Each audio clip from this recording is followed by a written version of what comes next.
This is Real News Media TV, coverage you can trust. Please like, share, subscribe, and hit the notification bell. Select all for daily news updates. Good evening, my Real News Media TV family. Welcome back to the channel for another news update for September 4, 2023. And in the news this evening, Kingston man charged for 2021 murder. A 27-year-old Kingston man has been charged with murder and 3 counts of shooting with intent in connection with an incident on April 25, 2021 that resulted in 3 people being injured and 1 man losing his life. He is Damian Walker, otherwise known as Shines, laborer of Lincoln Alley, Kingston 13. He is charged with the shooting death of 36-year-old Kemar Bailey, a contractor from the same community, and the injury of 3 other people. Reports from the police are that about 5:10 p.m., Bailey was standing among a group of people when they were pounced upon by armed men traveling in a white motor car. Walker and the 3 other men allegedly alighted from the vehicle and opened gunfire at the group, hitting them multiple times all over their bodies. They then escaped on foot in the area. The injured persons were transported to hospital, where Bailey succumbed to his injuries and the others were treated and released.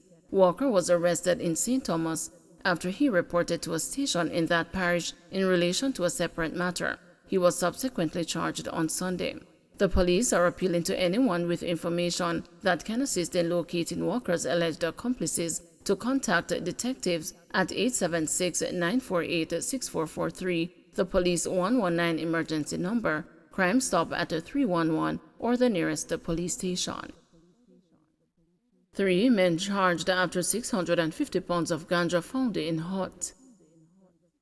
Lawmen assigned to the Narcotics Division arrested and charged 3 men after a larger quantity of ganja was found in bushes located in Flagaman District in St. Elizabeth on Sunday. Charged with dealing in ganja and the possession of ganja is 52-year-old Patrick Small of Flagaman District, 31-year-old David Powell of Seaview District, and a 58-year-old Claudian Bradfield of Flagaman District, all in St. Elizabeth. Reports are that about 12:30 p.m., lawmen carried out a snap raid in the area where a hut was found and searched. The search resulted in 100 pounds of ganja being found. A further search of the area resulted in the seizure of an additional 550 pounds of ganja. As a result, Small, Powell, and Bradfield were arrested and subsequently charged after being interviewed. They are scheduled to appear before the Black River Parish Court on Wednesday, September 13.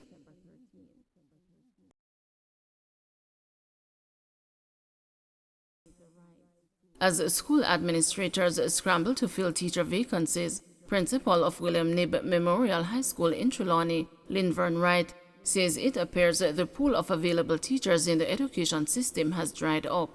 Mr. Wright says he has had to move to alternative arrangements announced by the Education Ministry, including the employment of a retired educator for one of the 14 positions opened at his institution. The principal reiterated that the migration of teachers is largely due to economic factors, adding that the employment of recent graduates from teachers' colleges is also being affected by the same issues. He revealed that teachers are worried about issues such as rent, citing the resignation of one of his teachers who moved back home with his parents because what he had to pay for rent was a larger percentage of his salary. Mr. Wright suggested that teachers are aspiring to comfortably own a home and a car, hence the reason many are choosing to leave the country. Mr. Wright's insistence that there is a shortage of teachers follows the Minister of Education's assurance that more teachers are available than positions to be filled. I'm interviewing sometime this week. I have one person coming in this morning that I would just, because we had a teacher who we had, but she said that she can't come anymore. I had a math teacher who was with me, got a job somewhere else, he can't come. So those things are just things that we just have to work with. And it's normal for some of us that you get that kind of thing, and the first week you don't get to fill. So the important thing is to move on it and seek to resolve it. One of the challenges that I face now is that some of the teachers that I get, rent is very, very expensive for them. And there's one teacher who has left, and he has left because he's going back home because he's going to stay with his parents, because what he's paying for rent is something that is, I mean, you're paying up to $60,000 in an area like Chilani for a house to stay as a teacher. That's a whole lot out of about 200,000.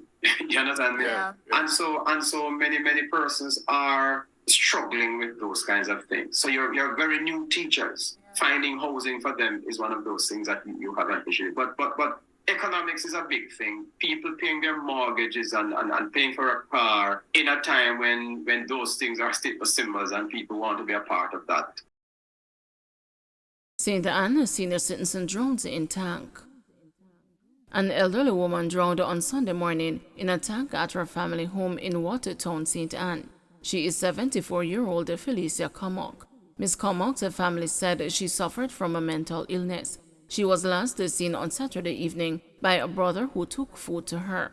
It is reported that about 7:15 Sunday morning, a search was launched after Ms. Comock could not be located. Her slippers were seen beside a tank in the yard and her body submerged inside it. Senior Superintendent Dwight Powell, who is in charge of the St. Anne Police Division, told the news that no marks of violence were found on Ms. Comock's body. No foul play is suspected. Police say brunt of back-to-school traffic will be felt next week.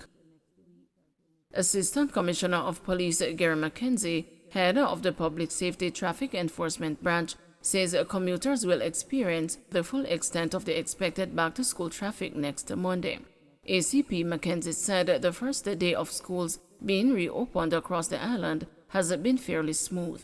He said his division made the necessary preparations. Things have started pretty well in our view.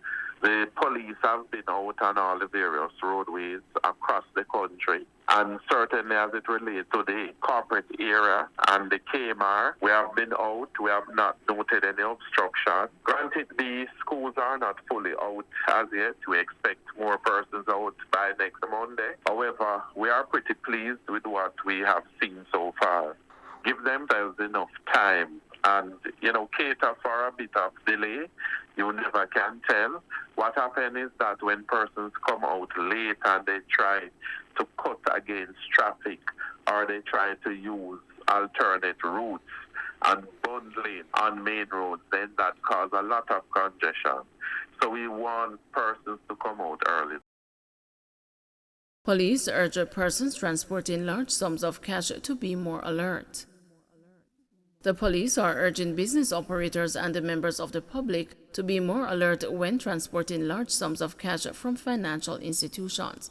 The warning has come from Assistant Commissioner Calvin Allen, head of the Area 2 Police Headquarters, after thieves broke into the vehicle of a contractor in St. Anne on the weekend and stole $1 million.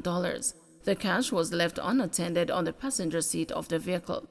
We want to implore persons conducting larger financial transactions to be far more aware of your environment, ACP Allen said.